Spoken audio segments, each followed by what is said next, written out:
नमस्कार, NaughtyNews.com में आपका स्वागत है। आज मैं महंगाई पे बात करूंगा, पेट्रोल के दामों पे बात करूंगा कि पेट्रोल के दाम आगे जाकर कितने बढ़ने वाले हैं, सरकार क्यों पेट्रोल के दाम कम नहीं कर रही है और कौन सी जगह है जहां पे जाके ये अटक गया है मामला, और वो कौन से तरीके हो सकते हैं जिनसे आसानी से दाम कम किया जा सकता है। इन तीनों पहलू पे बात करूंगा, विस्तार से बात करूंगा और ये भी बताऊंगा कि सरकार क्यों इस तरह की अच्छी चीज़ों को टाल रही है। कहीं मत जाइए, चैनल को सब्सक्राइब कर लीजिए, लौट कर आते हैं।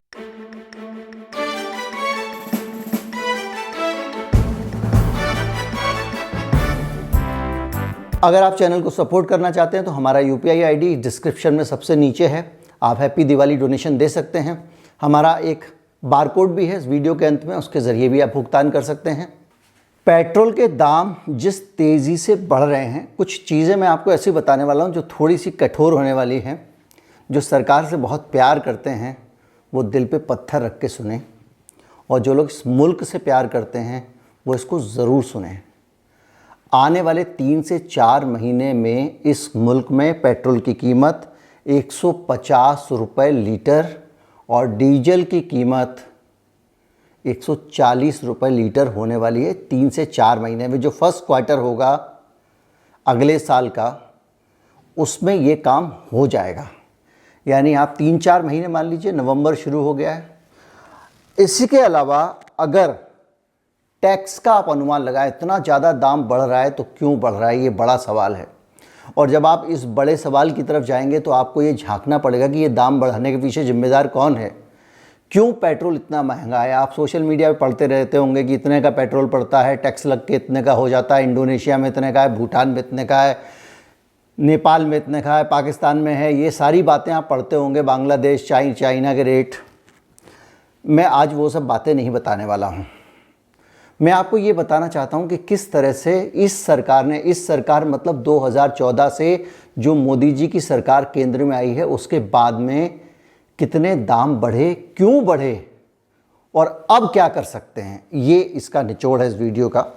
तो मैं आपको बताऊं कि 2014 के जो दाम हैं उसके हिसाब से देखा जाए, जो टैक्सेशन है 2014 का, तो आज पेट्रोल का दाम 65-66 रुपये होना चाहिए था, 66 रुपये, जिससे ज़्यादा नहीं होना चाहिए था जितना टैक्स 2014 में लगते थे। मैं आपको बता चुका हूं कि आने वाले समय में $110 जैसे कच्चे तेल का दाम होगा, 150 रुपये पेट्रोल हिंदुस्तान में बिक जाएगा। उसकी सारी चीज़ें चल रही हैं। 2014 में डीजल की कीमत 45 रुपये थी, और ये जो दाम था 45 रुपये, ये डीलर कमीशन और टैक्स निकाल के 45 रुपये होता था। केंद्र सरकार का जो एक्साइज था वो केवल 8% था, जो बढ़कर 35% हो गया है। यानी 4 गुने से ज़्यादा सरकार ने अपनी एक्साइज ड्यूटी पेट्रोल पे बढ़ा दी है। वैट पहले 4% होता था, जो अब 15% हो गया है, जो राज्य सरकारें इस पे लगाती हैं। यानी राज्य सरकारों ने सिर्फ 25% बढ़ाया है और सरकार ने 450% के आसपास एक्साइज ड्यूटी केंद्र सरकार ने बढ़ा दी है। अक्टूबर 2021 में, जो अभी चल रहा है, अभी ख़त्म हुआ है, मार्केटिंग कंपनियों पे प्रेशर बनाया सरकार। लंबे समय से कह रही थी कि मार्केटिंग कंपनियां अपना कुछ कम करें, दाम कम करें।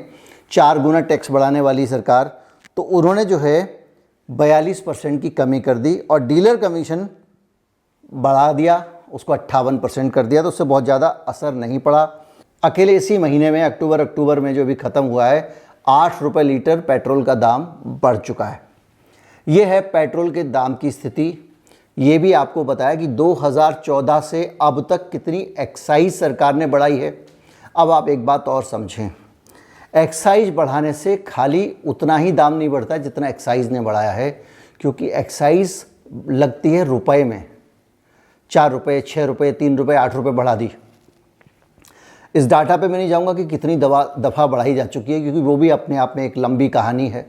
शुरू में जब एक्साइज बढ़ाई गई, पेट्रोल को महंगा किया गया, तो ये कहा गया कि भाई कच्चे तेल के दाम गिर रहे हैं और दाम लगातार गिरते चले जा रहे हैं, और ऐसे में टैक्स बढ़ाना ज़रूरी हो गया, क्योंकि पेट्रोल के दाम गिर जाएंगे तो वैट कम हो जाएगा, उस पर दूसरे टैक्सेस कम हो जाएंगे, तो राज्य सरकार खर्चा कहाँ से बढ़ाएंगे। इसलिए उसको महंगा कर दो, क्योंकि सबसे पहले एक्साइज जोड़ा जाता है पेट्रोल में, और एक्साइज जोड़ने के बाद जो दाम बनता है उसके ऊपर परसेंटेज में दूसरी चीज़ों के दाम लगते हैं। तो आप कल्पना कर लीजिए कि एक्साइज जब सरकार बढ़ाती है तो वैट भी परसेंटेज में भले ही उतरा है लेकिन दाम में बढ़ता जाता है, रुपए में बढ़ता जाता है। तो कुल मिला के जब सरकार ने इतनी सारी एक्साइज कर दी है 8 रुपये से, तो आप सोचिए कि किस तरह से लगातार पेट्रोल का दाम हर लेवल पे बढ़ जाएगा, क्योंकि जो भी चीज़ परसेंटेज में लगती है वो बढ़ जाएंगी।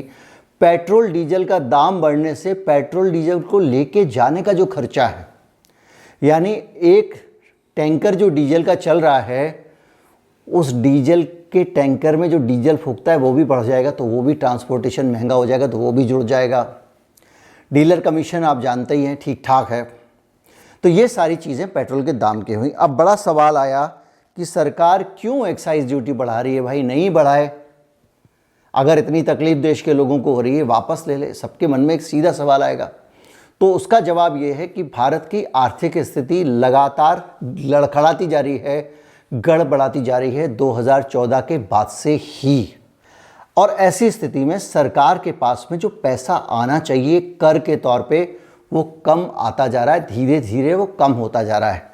मैं आपको कुछ आंकड़े बता रहा हूँ कि बेरोजगारी की दर, ये सीएमआई का आंकड़ा है जो बीबीसी ने पब्लिश किया है, 2014 के बाद लगातार बढ़ रही है। अंतरिम आधिकारिक आंकड़ों के अनुसार 2017-18 में बेरोजगारी बीते 45 सालों में सबसे ज़्यादा थी। 6.1% बेरोजगारी सबसे ज़्यादा 17-18 में, याद कीजिए नोटबंदी को। और ये जो नुकसान होता है तो ये धीरे धीरे, ये हाउस होल्ड सर्वे सीएमआई करता है, वो कहीं सरकार से ऐसे आंकड़े नहीं ले लेता। तो ये अगर लगातार दुगनी हो गई है तब से अब तक ये जो दर है, तो आप बताइए जब बेरोजगारी कम हो जाएगी, जब रोज़गारी नहीं रहेगा तो लोग सामान नहीं खरीदेंगे, तो टैक्स सरकार को कहाँ से जाएगा। तो सरकार के पास पैसा नहीं होगा तो सरकार के पास रास्ता क्या है। डायरेक्ट टैक्स लगाने से सरकार बचती है, क्योंकि डायरेक्ट टैक्स लगाने से सरकार की इमेज खराब होती है, क्योंकि इनकम टैक्स सीधे लोगों से लोगे तो लोग नाराज़ हो जाते हैं। दूसरी चीज़ जो प्यू रिसर्च कहती है कि 2.5 करोड़ से ज़्यादा लोग अब तक नौकरी गंवा चुके हैं। किस साल में? इसी साल 2021 में। अभी नवंबर शुरू हुआ है, 2 महीने बचे हुए हैं, 2.5 करोड़ लोगों की नौकरी जा चुकी है। ये प्यू रिसर्च का सर्वे है। आप फिगर सारे के सारे देखते जाइए। 7.5 करोड़ के करीब लोग गरीबी की रेखा के नीचे पहुंच गए हैं। 7.5 करोड़ लोग, जिसमें 10 करोड़ जो मध्यम वर्गीय लोग थे, उसमें से 1/3 आंकड़ा उन लोगों का है। हर साल 2 करोड़ नौकरियां चाहिए देश की अर्थव्यवस्था को संभाल के रखने के लिए, लेकिन भारत में बीते 10 सालों में केवल 43 लाख नौकरियां ही हर साल पैदा हो रही हैं। आप अंधाधुंध छूट दे रहे हो, अंधाधुंध रिबेट दे रहे हो, हर चीज़ में छूट है। आ जाओ फैक्ट्री लगा लो, सरकार सस्ती दरों पे ज़मीन देगी, टैक्स में छूट देगी, सब कुछ कर रहे हो। कॉरपोरेट के ही ध्यान में रख के सारी पॉलिसीज़ बन रही हैं, क्रोनी कैपिटलिज्म के लिए कूद पड़ रहे हो। और इसका नतीजा आप देखिए कि शेयर मार्केट 60,000 भी पार कर जा रहा है। और शेयर मार्केट में लगातार बड़ी कंपनियों के शेयर बढ़ते जा रहे हैं और नौकरियां पैदा नहीं हो रही हैं। इसका मतलब जो ट्रिकल डाउन थ्योरी है वो फेल है, लेकिन सरकार के ऊपर नशा खुमार है। इसको हर हाल में कैपिटलिज्म बहुत सुहाता है और ये इस देश को अमेरिका के रास्ते पर धकेलने में लगा हुआ है और देश बर्बाद हुआ जा रहा है। मैन्युफैक्चरिंग को जीडीपी का 25% हिस्सा बनाया जाएगा, ये सरकार ने वादा किया था। याद कीजिए मेक इन इंडिया और दूसरी चीज़ें, कि हिंदुस्तान की जीडीपी का 25% मैन्युफैक्चरिंग से आएगा। देखिए मैन्युफैक्चरिंग से जब जीडीपी बढ़ती है तो इसका मतलब है कुछ चीज़ें बन रही हैं, और जब कुछ चीज़ें बनती हैं तो किसी भी देश में रोज़गार पैदा होता है। ये जो सॉफ्टवेयर जनरेटेड एम्प्लॉयमेंट है, जो सॉफ्टवेयर कंपनियों का कारोबार है, जो अमेज़ॉन वगैरह का कारोबार है, उसमें कोरियर वोरियर का दाम तो बढ़ता है, लेकिन जो पड़ोस के दुकानदार से कारोबार होता है उसका जो बिज़नेस बढ़ता है उसके आगे ये कुछ नहीं है। तो ये रोज़गार जनरेट नहीं करती हैं। जो ऑटोमेटेड एग्रीगेटर बिजनेस है, दूसरी चीज़ें हैं, उस तरह से रोज़गार विकसित नहीं करते हैं जितने कन्वेंशनल तरीके से। तो मैन्युफैक्चरिंग बहुत ज़रूरी है। अब चीज़ बन रही है चीन में, हालत ये है, जो मेरा वीडियो आप देख लीजिए 2 दिन पहले, कि सब कुछ हम चीन से ही खरीद रहे हैं और सबसे बड़ा इम्पोर्टर है भारत चीन से। तो उसके कारण ये हो रहा है कि सारी चीज़ें जो है वो बन वहाँ रही हैं, रोज़गार वहाँ बन रहा है, और वहाँ हालत ये है बेरोज़गारी की, रोज़गार की, कि जो सबसे ज़्यादा आबादी वाला देश है उसमें भी आदमी को 1.5 गुना ओवर टाइम ज़बरदस्ती करवाया जा रहा है, तब जाके वहाँ पे काम हो पा रहा है। और दूसरी तरफ हम यहाँ पे जिसको 10 करोड़ रोज़गार पैदा करना चाहिए वो 45 लाख रोज़गार पैदा कर रहा है, 43 लाख। जिसको 2 करोड़ रोज़गार पैदा करना चाहिए वो 43 लाख नौकरियाँ पैदा कर रहा है। तो जैसा मैंने आपको बताया कि जीडीपी जो है उसका 25% होना चाहिए मैन्युफैक्चरिंग को, लेकिन 7 सालों में ये 15% भी पहुंच गया है। बहुत बड़ी बात है, वहीं जाके रुक गया जो बढ़ रहा था। Centre for economic data and analysis के अनुसार इस सेक्टर की सबसे बुरी हालत हुई है, किसकी? मैन्युफैक्चरिंग सेक्टर की। वर्ल्ड बैंक के मुताबिक जो वर्ल्ड बैंक है उसका डाटा कहता है कि बहुत जल्दी ही भारत एक्सपोर्ट के मामले में बांग्लादेश से पीछे होने जा रहा है। ये मैं आपको वो हालात बता रहा हूँ जिनके कारण सरकार पेट्रोल पे टैक्स लगाने को मजबूर है, और वो सारा का सारा ठीका टैक्स पे फूट रही है। और ये ख़त्म होगा तो मैं आपको बताऊंगा कि सरकार उस पर टैक्स लगाए बगैर भी काम कर सकती है, लेकिन वो क्या काम होगा वो इसके बाद मैं आपको बताऊंगा। वित्तीय घाटा लगातार बढ़ रहा है, और जीडीपी के परसेंटेज के तौर पे देखोगे तो ये बहुत बड़ा आंकड़ा है। भारत का हेल्थ बजट भी मैं कई वीडियो में जिक्र कर चुका हूँ, लगातार गिर रहा है, मात्रा में भी गिर रहा है, जीडीपी के प्रतिशत के मामले में भी गिर रहा है। सरकार का सेहत पे खर्चा कम होता जा रहा है, और हेल्थ सेक्टर में जो हमारा मॉडल है, जो हम अमेरिकी मॉडल अपने अपनाया है, उसमें पैसा तो खर्चा ज़्यादा होता है लेकिन लोगों को सर्विसेज कम मिलती हैं। क्योंकि मैंने आपको बताया था कि लोग जो है वो अब जो हमारे देश में इंश्योरेंस बेस्ड आप हेल्थ सेक्टर ला रहे हैं, तो बड़े बड़े अस्पतालों को ग्राहक तो मिल जाता है इंश्योरेंस के नाम पे, लेकिन उतने ही पैसे में जितना इलाज मिलना चाहिए आदमी को वो नहीं मिल पाता है। और दुर्भाग्य की बात यह है कि कोविड जैसी बड़ी महामारी में भी जो सरकार की इंश्योरेंस स्कीम थी, जो लोगों को उसने फ्री इंश्योरेंस दिया हुआ था, उसका लाभ लोगों को नहीं मिल पाया। कहने के लिए बड़े बड़े आंकड़े हैं, भाषण हैं, लेकिन आम जनता के पास सेहत नहीं पहुंच पा रही है। लोग प्राइवेट अस्पतालों में कोविड में तबाह हुए। अच्छे खासे मिडिल क्लास और अपर मिडिल क्लास रोते हुए नज़र आए हैं। उनके लाखों रुपए के बिल हम सब ने सोशल मीडिया पे देखे हैं। अगर आप जाएं तो सरकार की लोकप्रियता का जो आलम देखिए, जिसको आप कहते हो कि डायरेक्ट टैक्सेस आपने लगातार कम किए हुए हैं। और हालत ये है कि 2019 में चुनाव आने वाला था, तो उसको ध्यान में रखते हुए जो 2.5 लाख रुपए इनकम टैक्स की लिमिट थी, उसको आपने 5 लाख पहुंचा दिया। यानी बहुत सारे लोगों को और आपने डायरेक्ट टैक्स के आंकड़े से निकाल दिया, और उसकी भरपाई आप इनडायरेक्ट टैक्स से करते हैं। और वो इनडायरेक्ट टैक्स से भरपाई कैसे होती है? उससे कई गुना पैसा आप जो पेट्रोल पे टैक्स बढ़ा के, दूसरी जगह टैक्स बढ़ा के लेते जाते हो, सरसों के तेल पे टैक्स बढ़ा के लेते जाते हो, हर चीज़ पे। आप सोचिए कि जो जीएसटी से जो कमाई कर रही है सरकार, वो 70% है, मतलब इनडायरेक्ट तरीके से, और डायरेक्ट टैक्स की कमाई सिर्फ 30% है। तो कहाँ से पैसा आ सकता है? अब ये सबसे इम्पॉर्टेंट पॉइंट है कि सरकार के पास धन आए तो कहाँ से आए, क्योंकि ये सारे तरीके मैंने आपको बताए, कितने सारे गड़बड़ें हो चुकी हैं तमाम सारे फैसलों के कारण। मैं उनकी डिटेल पे नहीं जाना चाहूँगा। और सरकार की आमदनी कम हो गई है, दाम लगातार बढ़ाना पड़ रहा है, और एक्साइज ड्यूटी सरकार ऑलरेडी बहुत सारे टैक्स बढ़ा चुकी है।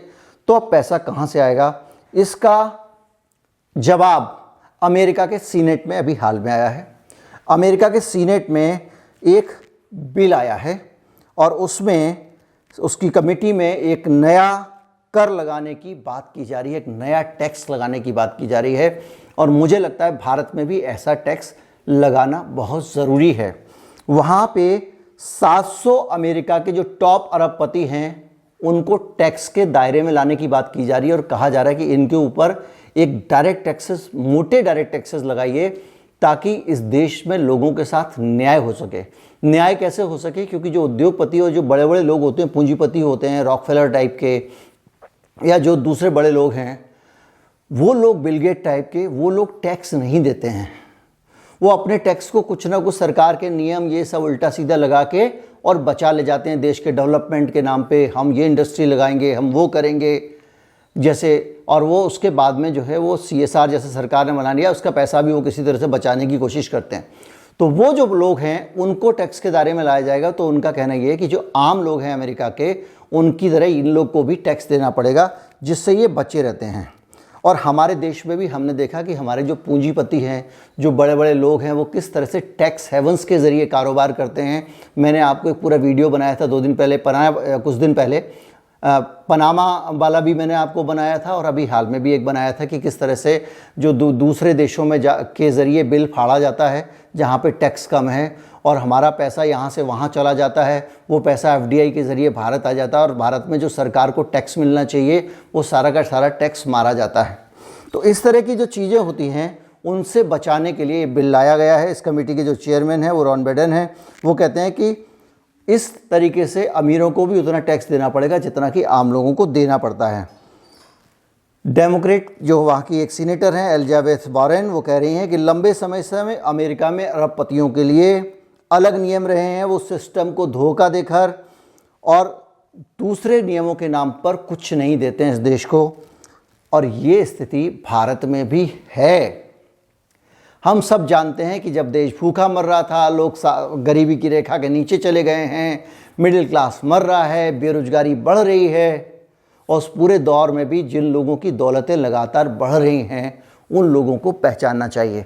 तो हमको क्या करना चाहिए, सरकार को एक थ्रेशोल्ड बनाना चाहिए, एक आंकड़ा बनाना चाहिए। जैसा कि वहाँ पे अमेरिका ने उन्होंने बताया कि जो पिछले 3 सालों में $1 अरब से ज़्यादा की जिनकी प्रॉपर्टी है अमेरिका में, या जो $10 करोड़ से ज़्यादा लगातार कमा रहे हैं 3 साल से, उन सब के ऊपर एक मोटा टेस्ट मारो। और भारत में भी हमको ये करना चाहिए। हमारे यहाँ पे 300 टॉप के उद्योगपतियों को जिसके दायरे में लाया जा सके, ऐसा एक टैक्स बनाना चाहिए, और सारा डायरेक्ट टैक्स इन लोगों से वसूलना चाहिए। इंदिरा गांधी के ज़माने में और दूसरे दौरों में इस तरह के टैक्स बड़े बड़े लोगों से लिए जाते रहे हैं। अगर सरकार आम जनता का खून पीने के बजाय, इतने ज़्यादा टैक्सेस पेट्रोल डीजल पे बढ़ाने के बजाय, हर चीज़ की महंगाई बढ़ाने के बजाय ऐसा टैक्स लगाएगी तो हिंदुस्तान में चीज़ें सस्ती हो सकती हैं। इसका एक पहलू मैं आपको और समझाना चाहता हूँ। अर्थशास्त्र में लोग कहते हैं डिमांड और सप्लाई से चीज़ों के दाम तय होते हैं। लगातार गरीबी बढ़ रही है, लोग गरीबी की रेखा के नीचे जा रहे हैं, लोगों की क्रय क्षमता कम हो रही है, लगातार आंकड़े जगह जगह से आ रहे हैं। उसके बावजूद चीज़ें महंगी कैसे हो रही हैं? जिस चीज़ की डिमांड कम हो रही है, अगर सरसों के तेल खाने वाले कम सरसों का तेल मांग रहे हैं तो वो महंगा कैसे हो जा रहा है? ये बड़ा सवाल है। सप्लाई कम, डिमांड कम और सप्लाई ज़्यादा, तो महंगा कैसे? यहाँ पे सरकार बीच में आती है। सरकार आर्टिफिशियल तरीक़ों से चीज़ों को महंगा करती है। टैक्सेशन उसमें से एक है। सरकार टैक्स लगा लगा के चीज़ों को महंगा कर देती है, और यही भारत झेल रहा है। जब बाज़ार में सरकार को अगर हस्तक्षेप नहीं करना है तो ये टैक्सेशन वाला हस्तक्षेप नहीं होना चाहिए। जो इनडायरेक्ट टैक्सेस का रेशियो है, जिसमें कहा जा रहा है कि डायरेक्ट टैक्सेस तो केवल 30% हैं और 70% इनडायरेक्ट टैक्सेस हैं, इसको देश में उलटने की ज़रूरत है। जिस दिन देश में 70% डायरेक्ट टैक्सेस हो जाएंगे और 30% इनडायरेक्ट टैक्सेस हो जाएंगी, ये विषमता अपने आप कम हो जाएगी, क्योंकि हर आदमी अपनी चीज़ों को अफोर्ड कर पाएगा, और जिसके पास में बहुत ज़्यादा पैसे हैं वो पे करेगा। अब सरकार अगर ये लॉजिक दे जो आज से 20-25 साल पहले का था कि पेट्रोल तो कार तो अमीर लोग चलाते हैं, तो ये मूर्खतापूर्ण प्रोजेक्ट है, क्योंकि अब वो ज़माना चला गया। ये तर्क नहीं चलने वाला है। अब ज़्यादातर लोगों की पहुँच ऑटोमोबाइल तक हो गई है, और अब उसके बाद में अगर आप इस तरह का टैक्सेशन करते हैं तो देश के लिए खतरनाक होगा। तो निचोड़ की बात ये कि तेल महंगा और होगा, लगातार होता जा रहा है, और इसलिए हो रहा है क्योंकि सरकार का कामकाज ठीक से चल नहीं रहा है। आर्थिक स्थिति सरकार की देश की खराब है, और सरकार को खर्चा चलाने के लिए पैसा चाहिए। पैसा, और अगर इसको कम होने से रोकना है तो सरकार को जनता को बहुत काट चुकी है। अब उद्योगपतियों पे हाथ डालना चाहिए जिनके पास बहुत सारा पैसा है, तभी जाके इस देश में कुछ चीज़ें कंफर्टेबल होंगी, और लोगों का जो खर्चा है वो बचेगा। जब चीज़ों के ऊपर से चीज़ें सस्ती होंगी तो वो उससे सामान खरीदेंगे, उसका लाभ भी उद्योगपतियों को ही होगा। उम्मीद करता हूँ वीडियो आपको अच्छा लगा होगा। अच्छा लगा हो तो ज़्यादा से ज़्यादा लोगों तक शेयर करें। उम्मीद करता हूँ कि लोग समझ पाए होंगे कि जो इस देश की इकोनॉमिक कंडीशन है वो क्या है। चैनल को सब्सक्राइब कर लीजिए, ज़्यादा से ज़्यादा लोगों को प्रेरित कीजिए कि उस चैनल से जुड़ें। नमस्कार, जय हिंद।